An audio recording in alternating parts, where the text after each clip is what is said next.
갈라디아서의 주제는 율법과 은혜라는 거 잘 알고 계십니다. 정말 율법을 문자적으로 지킬 것인가, 아니면 믿음으로 은혜를 받아 자유자로 살 것인가라는 이 대주제를 심도 있게 다루고 있죠.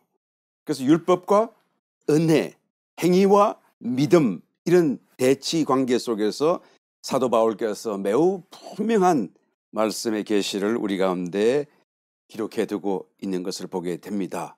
그래서 율법을 문자적으로 지키는 사람들은 절기를 지키고 할례를 행하고, 또한 음식을 가려서 먹고, 제사 드리고 관습을 따라 전통적인 모든 규례들을 관심하여 지키는 그런 행위를 보이는 사람들이고, 또한 은혜를 따라 믿음으로 그리스도 예수 안에서 자유자로 사는 사람들은 복음을 따라 이런 모든 것에서 자유롭게 이제는 지키지 않아도 오히려 그 이상의 것을 누리면서 자유 가운데서 행하고 살게 되는 것을 말해주고 있습니다. 우리는 아마 그런 생각을 할지 모르겠습니다. 율법의 절기나 규례라든가 이런 등등을 지키는 문제는 구약 성경의 구약 시대에 한한 것 아닙니까? 우리는 신약 시대를 살아가는 신약 성도로서 더 이상 이런 거에 상관이 없지 않습니까? 유대인들처럼 구약의 규례나 절기를 지키려고 하지도 않는데, 또 우리는 지킬 수도 없는 것들인데, 우리와 상관이 없는 것인데 왜 이런 주제를 두고 우리가 다시 고민해야 하는 것입니까? 라는 그런 생각을 가질지 모르겠어요. 그래서 율법과 또한 은혜, 믿음과 행위, 이런 것을 자꾸 그냥 대비해서 우리가 정말 어떤 면에서는 머리 아플 정도로 깊이 다뤄주지 않습니까? 그래서 이거 정말 우리하고 관계가 없는 일인데, 율법을 지킨다는 건 정말 구약시대에 행했던 일들인데, 유대인들에게나 적용될 만한 일들인데, 신약시대를 살아가는 우리가, 또 더더군다나 이방인인 우리가 왜 그것을 같이 배워야 하는 것인가, 왜 깨달아야 하는 것인가 라는 그런 질문이 우리 속에 나올지 모르겠어요. 그런데 여러분, 과연 그렇습니까? 구약의 절기나 규례를 지키는 것과 신약일지라도 신약 성경 속에 나오는 말씀을 문자적으로 내 힘으로 내가 스스로 준수하려고 한다고 한다면, 여러분, 영적인 원칙 속에서 이것이 다 같은 것이다 라는 것을 우리는 알아야 되는 것이죠. 이건 구약 성경에 나오는 율례도 아니고 절기도 아니고 규례도 아니고 신약 시대에서 했던 말씀인데, 그것을 따라서 내가 그대로 문자적으로 내 힘을 따라 지키려고 한다고 한다면, 여러분, 이것을 오늘날 우리는 뭐라고 말합니까? 율법주의적이다라고 말하잖아요. 율법주의적, 율법적인 사람, 뭐 이런 식으로 얘기를 하지 않습니까?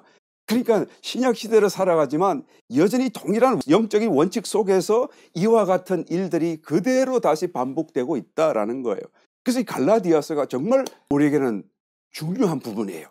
이 부분에서 우리가 클리어하게 이해내고, 또한 이 부분에 있어서 우리의 삶과 신앙을 정확하게 우리가 분별해내지 못한다고 한다면, 우리가 구약적인 삶을 살 수도 있고 율법주의적인 삶을 살 수도 있고, 그래서 정말 신약 시대의 이 은혜 속에서 은혜를 누리지 못하고 은혜에서 떨어진 자로서 살아갈 수 있다라는 것이죠. 거짓말하지 말라, 분내지 말라, 도둑질하지 말라.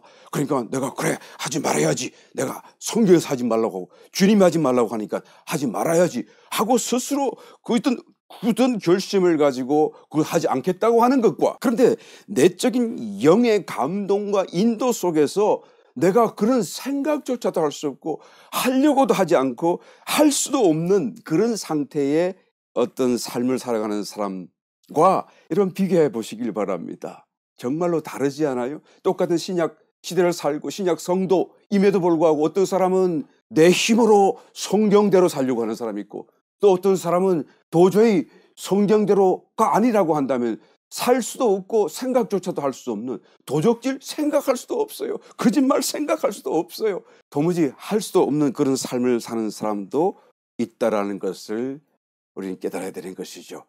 오른밤을 때리거든 왼밤도 돌려대라. 그러니까 내가 불이 나고 오른밤을 맞고 억울하고 화가 남에도 불구하고 성경이 왼밤도 돌려대라 그러니까 억지로 팍 문을 까기면서 내가 왼밤을 돌려대고, 그리고 왼밤을 또 하나 팍 철썩 얻어맞고 나니까 내가 그래도 말씀대로 살아왔고 말씀을 순종했다라고 할 수 있는 것일까요, 여러분? 내 마음속에 불이 가득 차 있고 씩씩거리고 있는데도 그게 아니잖아요. 지금 갈라디아서가 바로 이 부분을 지적하는 것입니다. 내가 하는 그 신앙의 행위가 너의 결심인가, 너의 힘인가, 아니면 너의 속에 있는 그리스도의 능력의 힘인가 보라는 것이죠. 이것이 바로 믿음으로 사는 길이고 은혜를 따라 사는 길이고, 이것이 바로 율법을 준수하려고 하는 것이고 구약적인 삶을 사는, 행위적인 삶을 사는 삶을 말해주고 있다는 것입니다. 우리 성경으로 돌아가 보겠습니다. 5장 1절, 그리스도께서 우리로 자유케 하려고 자유를 주셨으니 그러므로 굳세게 서서 다시는 종의 멍에를 매지 말라. 보라, 나 바울은 너희에게 말하노니 너희가 만일 할례를 받으면 그리스도께서 너희에게 아무 유익이 없으리라. 내가 할례를 받는 각 사람에게 다시 전거하노니 그는 율법 전체를 행할 의무를 가진 자라. 율법 안에서 의롭다함을 얻으려 하는 너희는 그리스도에게서 끊어지고 은혜에서 떨어진 자로다. 그러니까 율법을 문자적으로 지키려 하는 사람은 자기 힘으로 율법을 지키고 자기 힘으로 또한 그 율법을 준수하여 율법 안에서 살겠다고 하는 사람은 무슨 뜻인가요? 나는 율법에 의해서 의롭다 하는 것을 받겠다는 거예요. 그러니까 율법에 기록한 걸 다 했으니까 그 율법에 따라서 당신은 의로운 사람이요 라고 하는 그 의로움을 율법 안에서 얻으려고 하는 사람이다라는 것이죠. 이런 사람에게 그리스도의 십자가가 무슨 소용이 있습니까? 그리스도의 십자가, 또 그리스도의 은혜, 그리스도가 무슨 소용이 있나요? 그리스도가 없어도 율법만 자기에게 있으면 의롭다고 하나님이 원하시는, 기뻐하시는 그 길을 살 수 있다라고 믿고 살고 있는데 그리스도가 왜 필요하겠습니까? 율법을 준수하는 것은 우리의 행위에 있고 그리스도의 은혜를 얻는 것은 우리의 믿음에 있습니다. 행위는 우리가 스스로의 수고와 힘으로 의에 이르려고 하는 것이고, 믿음은 우리의 힘이나 수고를 포기하고 오직 그리스도를 의지하는 것이고 그리스도의 이뤄놓으신 업적을 받아들이고 하는 거 아니겠습니까? 행위를 의지하는 사람은 믿음을 사용할 수가 없어요. 믿음은 그리스도께서 우리를 대신해서 속죄하신 그 은혜를 받아들이는 것인데 내가 거기에 이르겠다고 하는 거 아니겠습니까? 그러므로 믿음을 사용하는 사람은 행위를 의지할 수가 없는 것이죠. 이것은 양단 간의 하나를 분명하게 선택해야 될 문제이다라는 거예요. 이것을 사도 바울께서는 영의 실제적인 상황으로 설명해 주고 있습니다. 끊어지고, 방금 봉독했던 말씀 속에 나타나죠. 그리스도에게서 끊어지고 라고 이 말씀을 하고 있어요. 끊어졌다는 말씀이 얼마나 정확하고 강한 말인지 우리가 깨달아야 되는 것이죠. 완전히 소용없게 되어졌다. No profit. 어떤 이익도 어떤 좋은 것도 나에게 더해지는 것이 없다 그 말이고, No effect. 어떤 영향도 나에게는 없다. 어떤 영향이죠? 그리스도에게로부터 오는 어떤 것도. 모든 성도가 이제는 나무이신 그리스도에게 접붙임 바 되었다라고 성경 비유해 주고 있는데, 여러분, 접붙임 바 되었다라고 하면 어떤 사태가 벌어집니까? 나무의 원액이 뿌리로부터 자연적으로 그 가지, 접붙임 바 된 그 가지 속으로 흘러 들어오지 않습니까? 그렇게 된 구조, 그런 상태에 있는 것이 접붙임이다라고 하는 거예요. 그러니까 가만히 있기만 해도 저절로 원액이, 영양이 그리스도에게서로부터 공급되게 되어져 있는 것이죠. 그런데 그것이 끊어지게 되면, 그것이 아무리 작은 어떤 간격이라고 할지라도 1mm라고 할지라도 끊어지기만 하면 어떻게 되죠? 그리스도로부터 오는 모든 것은 완전하게 하나도 이제는 공급이 없게 되는 것이죠. 이것은 다만 내가 어느 정도의 어떤 손해를 본다 그런 의미가 아니에요. 그 이익이라고 하는 것은 그리스도에게로부터 오는 공급인데 그것은 생명과 연관된 것들이에요. 그러니까 신앙인으로서 모든 것을 잃는다라고 말할 수가 있죠. 어떤 것도 할 수가 없는 거예요. 어떤 일을 한다고 할지라도 그것은 다 그리스도와 상관없는 일이 되어지는 거예요. 끊어진 것이니까. 그리스도가 하는 어떤 능력과 영향력도 없는 것이다라는 거예요. 그것이 아무리 내 눈에 보기에 좋고 아무리 내가 그것을 칭찬받을 만한 세상적으로 어떤 일을 했다고 할지라도 그것은 주님 앞에서는 그날에는 나의 모든 공력과 공과가 인정받을 수 없다라는 의미가 바로 여기에 있는 것입니다. 그러므로 율법주의적으로 살 것인가 아니면 믿음으로 살 것인가 라는 것이 이렇듯 큰 차이를 보이고 있다는 것이죠. 우리를 어떻게 그리스도와 연결할 수 있다라고요? 오직 믿음, 오로지 믿음. 그래서 갈라디아서 2장 20절에 사도 바울께서는 이 주제를 다루면서 처음부터 이것을 밝혀놓았어요. 내가 그리스도와 함께 십자가에 못 박혔나니 그런 적이 전에 내가 산 것이 아니오 오직 내 안에 그리스도께서 사신 것이라. 이제 내가 육체 가운데 사는 것은 나를 사랑하사 나를 위하여 자기 몸을 버리신 하나님의 아들을 믿는 믿음 안에서 사는 것이라. 그렇죠? 이게 나는 없다.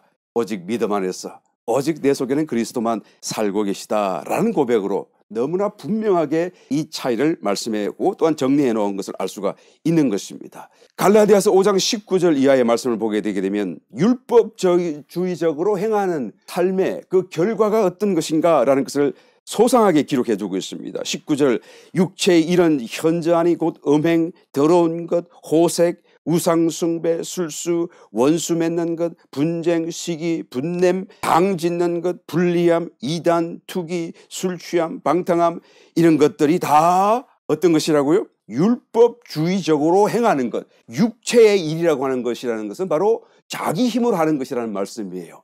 자기는 선한 일을 한다고 했는데 알고 보게 되면 모든 것이 다 더럽고 우상숭배고 하나님께 떨어져 있다는 것을 말하는 것이고, 이런 일을 하는 자들은 하나님의 나라를 유업으로 받지 못할 것이다. 너무나 분명하죠? 이런 것들을 하지 않는다는 것이 믿음으로 행한다라는 의미가 아니에요. 오해해서는 안 됩니다, 여러분. 반대로 5장 22절 이하의 말씀, 오직 성령의 열매는 사랑과 희락과 화평과 오래 참음과 자비와 양성과 충성과 온유와 절제니 이 같은 것을 금지할 법이 없다라고 말씀하지 않아요. 그러니까 이것은 그럼 우리가 이런 것들을 행하게 되면 그러면 그것은 믿음으로 행하는 것이 되겠네 라는 생각을 하게 되는데, 여러분 그것도 잘 분별해야 되는 것이죠. 이런 일들을 내가 한다고 해도 그것은 믿음으로 하는 게 아니에요. 내가 하는 게 아닙니다. 여러분, 믿음으로 한다는 것은 내가 하는 게 아니에요. 실제로 이런 일들을 내가 할 수도 없어요. 그래서 성령의 열매이기 때문에요. 성령이 하셔야 되는 일이고 성령이 나를 통하여서 어떤 능력을 행사해 주셔야 이런 열매들을 맺을 수 있는 거예요. 믿음으로 행한 결과, 열매가 이런 것들이다라는 것이죠. 이것을 내가 하는 것이 아니고 내가 할 수도 없는 것이다라는 것을 알아야 돼요. 그러니까 믿음으로만 행할 수 있는 거예요.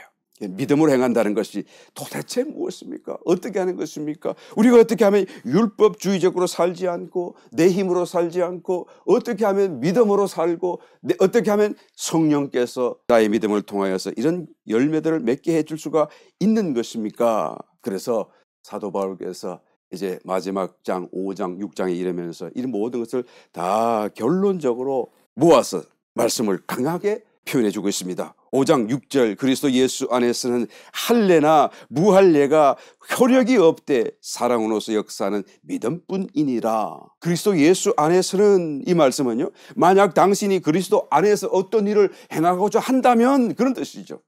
그리스도 예수 안에 있다고 한다면, 당신이 그리스도 예수 안에서 무언가를 행위로서 어떤 일을 하고자 한다면, 그러면 어떤 사태가 벌어집니까? 할례가 무할례가 효력이 없다. 할례를 하든 할례를 하지 않든 아무런 변동도 없고 아무런 어떤 차이가 없다 그 말이에요. 내가 율법의 절기를 다 지키고 율법에서 말하는 모든 규례를 지키든지 안 지키든지 그것은 나에게 어떤 효력도 없다, 어떤 변화도 없다, 변동도 없다 그 말이에요. 아시겠죠, 여러분? 그러니까 예수 그리스도 안에서는 아무런 차이가 없는 거예요. 할례를 해도 안 해도 전혀 상관이 없는 것입니다. 그러면 무엇이 차이를 만들고 무엇이 정말 효력을 발생하게 되는 것입니까? 그 뒤에 말씀, 사랑으로서 역사하는 믿음뿐이니라. 오직 믿음을 사용하는 길밖에 없다.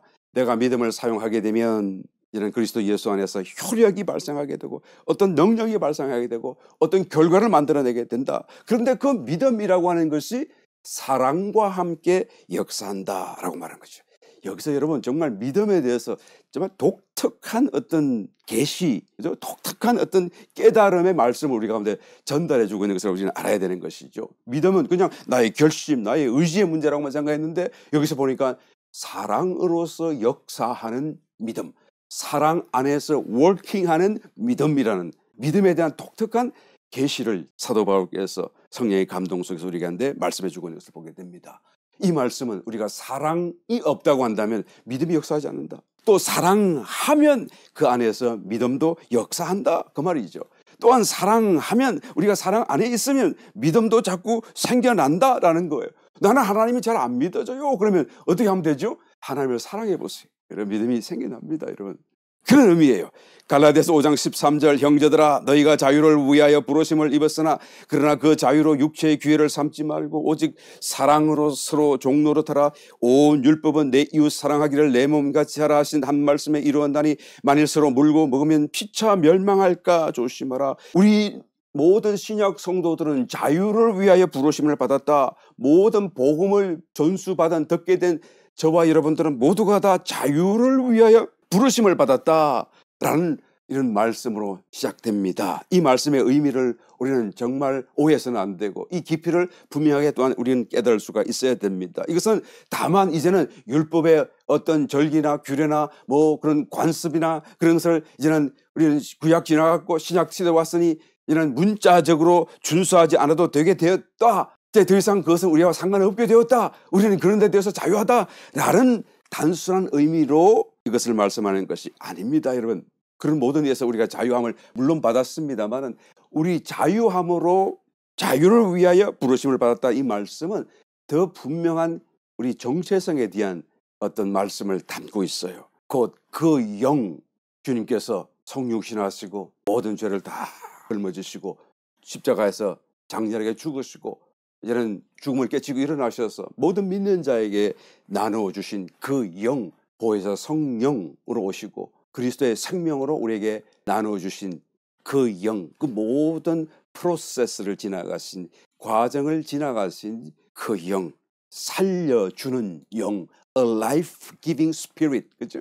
그 영 안에서 우리는 율법을 주신 하나님과 마음과 정신이 하나가 되는 거예요. 그 영 안에서 같이 주님과 하나가 되어져서 나의 생각, 나의 마음, 나의 기호, 나의 목표, 나의 어떤 이런 모든 좋은 것들이 다 주님과 같이 되는 것이죠. 그래서 이런 주님이 기뻐하는 일을 나도 기뻐하고 내가 기뻐하는 일을 하나님이 기뻐하고 이런 상태가 되는 것이죠. 그래서 자유하다 그 말이에요. 그러니까 율법에서 이거 하라, 이거 하지 말라, 이거 하라, 이거 하지 말라 막 적어놨지만 이제는 그 율법의 정신, 율법을 주신 하나님의 마음과 하나가 되어져 있기 때문에 이제는 율법에 기록된 거 하지 말라는 거 나도 안 하고 싶은 거예요. 하라는 거 나는 더 하고 싶은 거예요.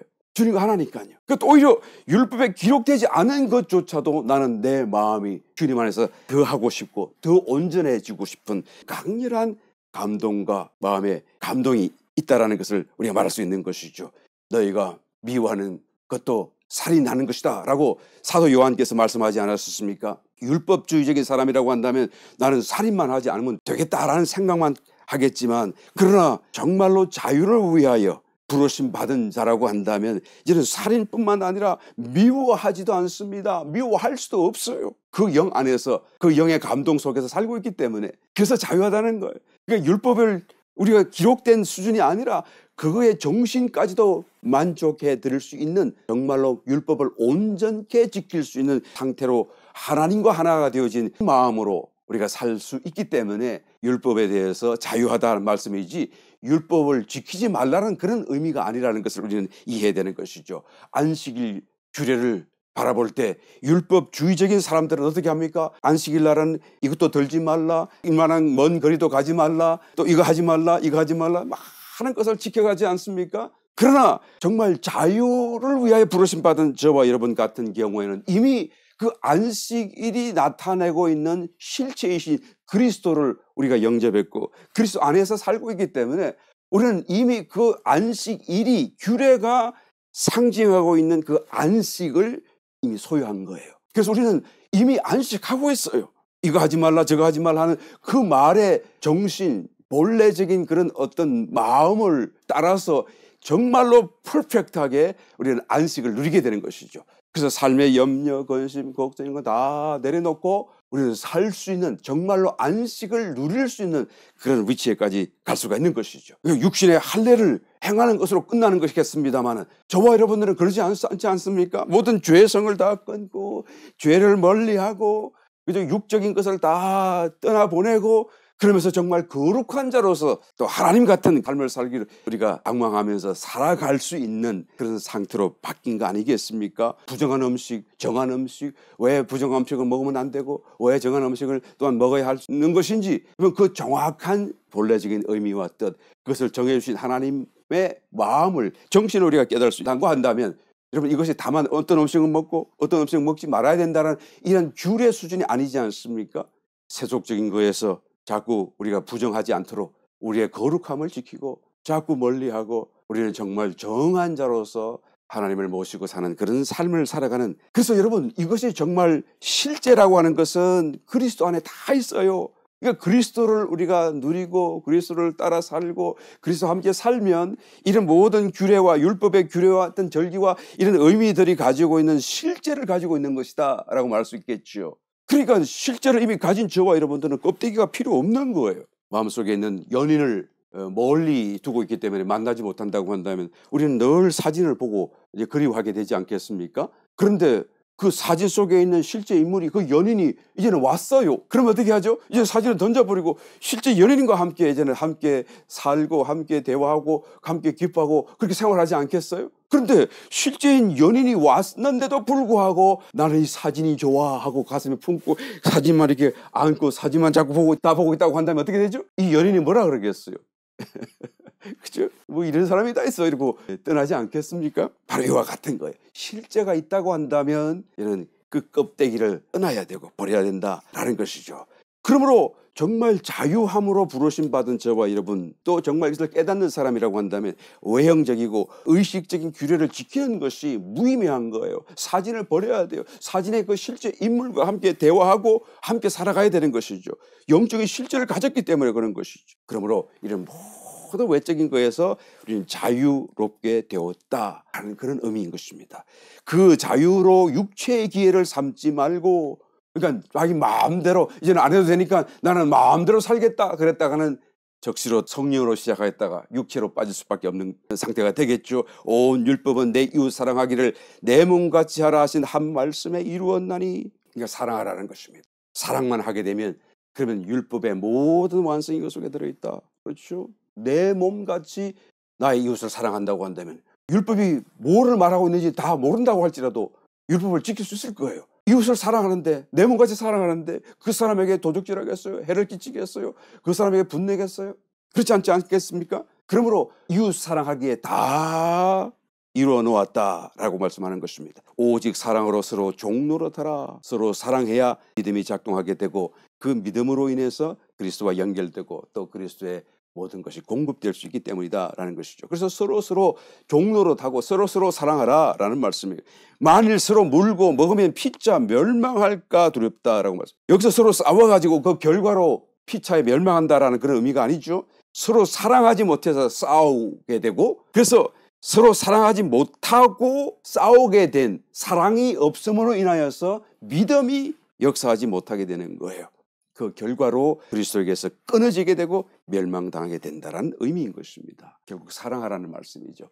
사랑 안에 모든 것이 있다라는 것을 말씀이고, 사랑하면 믿게 되고 믿으면 역사가 일어나고 모든 그리스도의 공급이 일어나게 될 것이다. 스스로 자기가 율법을 지킴으로써 의를 이루겠다라는 그런 참으로 엉뚱한 이해를 우리는 벗어버려야 된다는 것을 분명히 말씀해주고 있습니다. 여기서 사랑이라고 하는 그 의미가 어느 정도의 사랑인지 저와 여러분 잘 알고 있습니다. 연인과의 관계 속에서 하는 그런 감정적인 사랑 수준이 아니죠. 성경이 말하는 사랑이라고 하는 것은 원수 사랑이에요. 하나님이 우리를 사랑하신 그 사랑을 말하는 것이죠.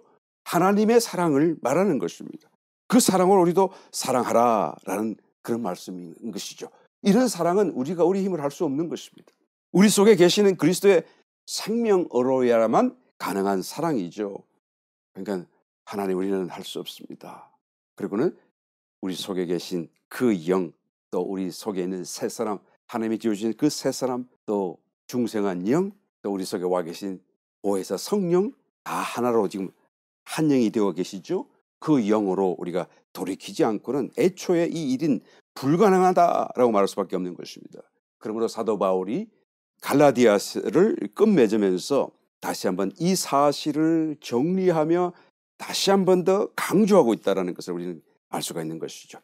6장 14절 이하의 말씀. 그러나 내게는 우리 주 예수 그리스도의 십자가 외에 결코 자랑할 것이 없으니 그리스도로 말미암아 세상이 나를 대하여 십자가에 못 박히고 내가 또한 세상을 대하여 그러하니라. 할례나 무할례가 아무것도 아니로되 오직 새로 지으심을 받은 자뿐이니라. 어떤 행위도 할례도 무할례도 선한 행위든 악한 행위든 다 행위는 아무것도 아니지만 그러나 오직 한 가지 새로 지으심을 받은 자, 그 영, 새 사람, 우리 속에 새롭게 지어놓으신 새로운 피조물을 얘기하는 것이죠.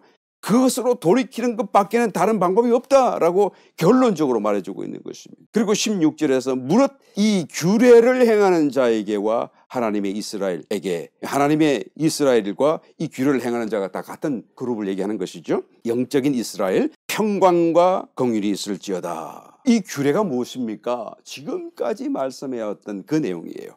나의 행위가 아니라, 나의 힘으로 하는 것이 아니라 내 속에 계신 그리스도를 믿음으로 내 자신을 내어드리고 그 믿음으로 감동 주시는 대로 순종하여 사는, 오직 내 속에 나는 십자가에 주님과 함께 못 박혔나니 이제는 내가 산 것이 아니오 오직 내 속에 계신 그리스도밖에 없다고 하는 그 고백 그대로 이제는 믿음으로 살고 행하는 것을 말해주고 있는 것입니다. 6장 17절에 이후로는 누구든지 나를 괴롭게 말라. 내가 내 몸에 예수의 흔적을 가졌노라. 이제는 더 이상 이 주제를 가지고 나를 괴롭게 하지 말라. 내가 너희들을 볼 때, 갈라디아 지역에 있는 교회 성도들을 볼 때 유대 율법주의자들에게 휘둘리고 미혹되는 것을 다시 보지 않도록 해달라, 그 말이에요. 너희들의 미혹되는 것을 내가 보는 것이 괴로움이다 라는 말씀이에요. 저와 여러분에게도 하는 말씀이죠. 다시 흔들리지 마라. 당신들의 신앙적인 포커스가 그 영으로 딱 고정되어 있고 더 이상 바깥으로 돌이키지 말고 흔들리지 말고 미혹당하지 말라. 이 안에 모든 것이 있다. 모든 것을 다 가르침 주신다. 그러므로 다른 거에서 가르침 받을 거 없다. 오직 그 영을 주목하라 라는 그 말씀이에요. 더 이상 이후로는 누구든지 나를 괴롭게 하지 말라. 내가 내 몸에 예수의 흔적을 가졌노라. 얼마나 강력한 말씀인지 모르는 것입니다. 이 흔적이라고 하는 말은 스티그마타라는 단어인데요. 이것은 가축에게 낙인을 찍어줘서 그 소유주를 나타내기 위해서 남기는 자국이죠. 그러니까 단지 어떤 상처 이런 개념이 아닙니다. 여러분 정확하게 이해하셔야 됩니다. 예수의 흔적이 나에게 있다라고 하는 이 말씀 무슨 뜻입니까? 예수님 때문에 받은 어떤 고난, 시련 그런 걸 의미하는 게 아니라 그 흔적을 보게 되면 이 사람의 소유주가 그리스도이다라는 것을 알 수 있게 해주는 어떤 표라는 거예요. 스티그마타라는 이 흔적이라는 원어의 뜻이거든요. 짐승에게 낙인을 탁 찍어주는데 상처가 난 게 아니잖아요. 어떤 의미를 가지고 탁 찍어준 건데 그걸 보면 사람들이 다 이건 누구 거 이건 누구 거 알 수 있는 것처럼 말이죠. 나에게 지금 예수의 흔적을 나는 나의 몸에 가졌다라고 말하는 말씀은 내가 지금 누구에게 속했는지를 이 흔적이 분명하게 말씀해 주고 있다. 그러니 이제까지 내가 하는 말 또 체험이 맞다고 하는 이유는 바로 이 흔적을 보라는 거예요. 이 흔적 때문이다라고 말하는 것이죠. 얼마나 강력하고 또 얼마나 부러운 말인지 모르겠습니다. 이제는 더 이상 왈가왈부를 하지 말아라. 나에게는 예수의 흔적이 있다. 이 흔적을 보게 되면 내가 지금 예수님께 속했다.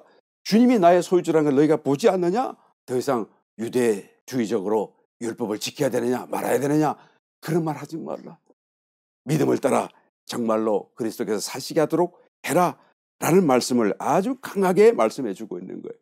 사도 바울께서 내 몸에 있는 이 흔적, 예수의 흔적, 이것이 모든 것을 다 말한다. 내가 예수께 속했고 내가 하는 말이 다 주님을 향하는, 내가 하는 말이 다 옳다, 진리다. 다른 말은 미혹되지 말라. 여러분 사도 바울께서 몸에 그런 흔적을 가질 만한 어떤 사건이 언제 일어났나 성경을 한번 찾아보게 되면 고린도후서 11장 23절 이하에 좀 그것을 우리가 유추할 수 있도록 잘 설명해 놓았습니다. 저희가 그리스도의 일꾼이냐 정신없는 말을 하거니와 나도 더욱 그러하도다. 내가 수고를 넘치도록 하고 옥에 갇히기도 더 많이 하고 매도 수없이 맞고 여러 번 죽을 뻔하였으니 유대인들에게 40에 하나 감한매를 5번 맞았으며 3번 태장으로 맞고 1번 돌로 맞고 3번 파선하는데 일주일을 기쁘면서 지냈다라고 말하지 않아요. 여기서 40에 한한 감한 매를 맞았다라고 하는 것은 신명기 25장에 나타나는 유대인들에게 하나님이 명령해 놓으신 하나의 어떤 벌, 유대인 형벌입니다. 그러니까 39대까지만 때려라 그 말이죠. 만약에 한 대를 더 때리게 되면 이제는 이 한 대 때문에 그 맞는 죄인이 몸이 망가지거나 무너지거나 뭡니까 장애인이 되거나 아주 곤란한 일 아니면 심지어는 죽을 수도 있다라는 의미예요. 그래서 죄값만 치르고 죄만 문책하고 정죄하고 때리고 끝내야 되는 것을 더 때렸다가 이 사람을 완전히 폐인으로 만들어서는 안 된다라고 하나님의 은혜의 어떤 그런 제안이죠. 그런데 여하튼 그 제안의 마지막 자락이 39대예요. 한 대 더 넘어갔다가는 이제는 사형 같이 죽임을 당할 수도 있는 그런 엄청난 일이 벌어질 수 있기 때문에 하나님의 은혜로 그것을 이렇게 제한시켜 놓은 것이죠. 이것을 몇 번 맞았다고요? 유대인들에게 40에 한한 감한매를 5번 맞았대요. 정말 5번 죽을 뻔했다는 얘기죠. 처참하게 맞은 거예요. 그 다음에 3번 태장으로 맞았습니다. 이 태장은 로마식 형벌이죠. 로마서 사도행전 16장에도 사도 바울께서 이 맞았던 것을 좀 소상하게 설명해 주고 있는 것을 보게 되는데, 이 태장을 때릴 때는 반드시 옷을 벗기고 그리고는 때리게 됩니다. 그 때리는 그런 채찍 끝에는 납이 달려 있어요. 그래서 그 납이 살갗을 파고 들어가 때릴 때마다 찢기고 피가 터지고, 그리고 얼마나 그것이 심각한 사람에게는 죽기도 하는 것이죠. 실제로 많이 죽었다고도 합니다. 이 태장이 굉장히 참 잔인하고도 살벌한 형벌이었던 것인데, 그 로마식 형벌이었는데, 이것을 몇 번 맞았다고 말합니까? 3번 맞았대요. 어쩌다 맞은 게 아니라 3번 반복적으로 맞은 거죠. 또 한 번 돌로 맞았습니다. 이때는 또 사도행전 14장에서 보게 되면 자세하게 설명하죠. 루스드라고 하는 지역에서 전도하고 있는데 어떻게 합니까? 자기를 시기하는 유대인들과 관원들이 와가지고 돌을 던지고, 그래가지고 얼마나 돌을 던졌는지 돌 맞고 딱 정신을 잃어버리고 땅에 떨어져 또 던지고 해서 이제는 완전히 죽었다, 미동도 못하니까 이제는 완전히 죽었다라고 그 사람들이 판단하고 시체를 끌어다가 성 밖으로 저주받은 이 시체를 던져버렸다는 거예요. 그리고 손 털고 갔다는 거죠. 그 제자들은 떠날 수 없잖아요. 그 제자들은 그 시체 둘러서서 이렇게는 아이고 우리 스승님, 우리 사도 바울께서 이렇게 될 수밖에 없었습니까 하고 지금 애통해하고 있는 거예요. 그런데 조금 있으니까 쑥 일어나 깨어나는 거예요. 그리고는 성경 기록합니다. 몸을 툭툭 털고 일어나가지고, 그리고는 제자들과 함께 그 자기를 죽이게 했던 그 성 안으로 도로 들어가서 거기서 하룻밤을 자고 그 다음날 일어나서 가까운 더베라고 하는 성으로 가서 또다시 말씀을 전하고 복음을 전하고 아무 일 없었던 것 같이. 여러분, 이거 한번 생각해 보시기 바랍니다. 어떤 일이 일어날 수 있나요? 저와 여러분 같으면 이렇게 할 수 있을 것 같아요? 아니, 나는 하나님을 위해 일하는데 주님 그 많은 기적을 다른 사람에게는 베풀어 주면서 왜 나에게는 하지 않습니까? 왜 똑같은 일을 죽을 뻔하도록 맞는 이 일을 5번 맞아야 하고 3번도 맞아야 하고 또 한 번은 정말로 죽도록 돌에 맞아 죽을 때까지 하나님은 내버려 두시는 것입니까? 우리 마음속에 얼마나 힘이 오르지 않겠어요? 하나님, 내가 하나님이 일하는데 어쩜 이럴 수 있어요? 하나님 정말로 살아 계십니까? 뭐 이런 얘기하지 않겠어요? 우리 같았으면 그럴 것 같아요. 그런데 사도 바울이 어떻게 했다고요? 툭툭 털고 일어나더니 아무 일 없었던 것 같이 자고 일어나서 그 다음날 복음을 전하는 거죠. 팍 다져주고 신앙에 서라, 강건하라 그러면서 복음을 전하는 그 모습을 성경에서 보여주고 있는 것입니다. 이게 도대체 무엇을 의미합니까? 지금 이것을 자기는 어떤 뭐 낙심이다, 어떤 뭐 자괴감이다, 뭐가 정말 실망이다, 뭐 하나님을 원망한다 그런 말을 하지 않고 어떻게 합니까? 예수의 흔적이라고 자랑하고 있잖아요. 외부의 핍박이나 고통 이런 문제보다도 자기 속에 계시는 예수님, 그 예수님의 존재감이 너무 강한 거예요. 그래서 동일한 고통을 반복적으로 당함에도 불구하고 망설임이 없어요. 그리고 그런 모든 것을 그냥 낙심하고 자괴감하고 막 원망 불평이 아니라 그냥 넉넉히 이기는 거예요. 아무 일은 거지 툭툭 들고 일어나고, 그리고는 또 복음을 전하는 이 놀라운 사태를 우리는 어떻게 해야 되는 것입니까? 그 모든 문제보다 자기 속에 있는 예수님의 그 존재감이 그토록 강력하다라는 간증 아니겠어요? 스데반 집사가 돌에 맞아 죽되 어떻게 했나요? 그는 돌에 맞기 전에도 벌써 천사의 얼굴 같았더라 성경 기록하잖아요. 그러면 돌을 맞았을 때는 어땠을까요? 그 뭐 얼굴 표정이요, 막 찡그리고 이 괘씸하고 원수들 내가 너희들을 위해서 이렇게 하는데 사랑하는데 뭐 그랬을까요? 아마 모르긴 몰라도 그런 돌을 맞아 죽어가는 그 순간에도 이전보다 더 빛나는 천사의 모습이 아니었을까 저는 생각합니다. 왜 그런가요? 지금 주님을 보고 있었다는 거예요. 주님이 자기와 함께 하다는 걸 지금 얼마나 강하게 느낄 수가 있었겠습니까? 그런 자리에서 지금 이게 문제가 되겠어요? 바로 이와 같은 모습인 것입니다. 예수님이 자기 속에 있다라고 하는 이 강력한 증거가 바로 이 사도 바울이 고백하고 있는 예수의 흔적이 나에게 있다라고 하는 이 말에 담겨져 있는 거예요. 그러니까 이런 많은 고난을 당하면서 애지고 그러면서 몸이 그죠? 상처가 얼마나 많이 생겼겠어요. 돌에 맞아 죽기까지 했으니까 폐장에 온 덩어리가 상처 자국으로 얼룩져 있지 않겠습니까? 예수의 흔적이라고 말하고 있는 것을 보게 되는 것입니다. 이것을 사도 바울은 조금도 부끄러워하지 않고 조금도 낙심하거나 원망하지 않고 오히려 자랑으로 말하는 거예요. 나에게 예수의 흔적이 있다. 더 이상 나를 괴롭히지 말라. 이것을 보라. 보면 너희가 알 거 아니냐? 라고 말하는 거예요. 우리는 어떻습니까? 여러분, 조금만 무슨 문제가 다 오게 되면 얼굴에 그냥 수심이 가득하고 조금만 뭔가 싫은 일을 맡기면 막 얼굴부터 찡그러지고 조금만 힘이 들면 그냥 입이 이렇게 나오지 않아요. 근데 사도 바울은 어떻습니까? 어떤 환경이, 어떤 문제가, 어떤 핍박이, 어떤 괴로움이 자기를 누를 수가 없다는 거예요. 스데반도 마찬가지였지만 말이죠. 이것이 바로 스티그마타, 흔적이라는 말의 의미인 것입니다. 예수의 흔적. 내가 예수님께 속했다. 예수님이 나의 소유주이시다. 내 속에 예수님이 계시다라는 거예요. 그 흔적이 보이는 것으로 몸에 남아 있었다라는 것이죠. 저와 여러분은 어떻습니까? 비록 우리의 몸에는 아니라고 할지라도 나의 삶에 예수의 흔적이 바로 이것입니다 라고 할 수 있는 것이 있는가? 비록 내 몸에 상처로 흔적으로 남아있는 것이 아니라고 할지라도 나의 얼굴 표정에서 이것이 바로 예수님의 흔적이다 라고 말할 수 있는 것이 있는가?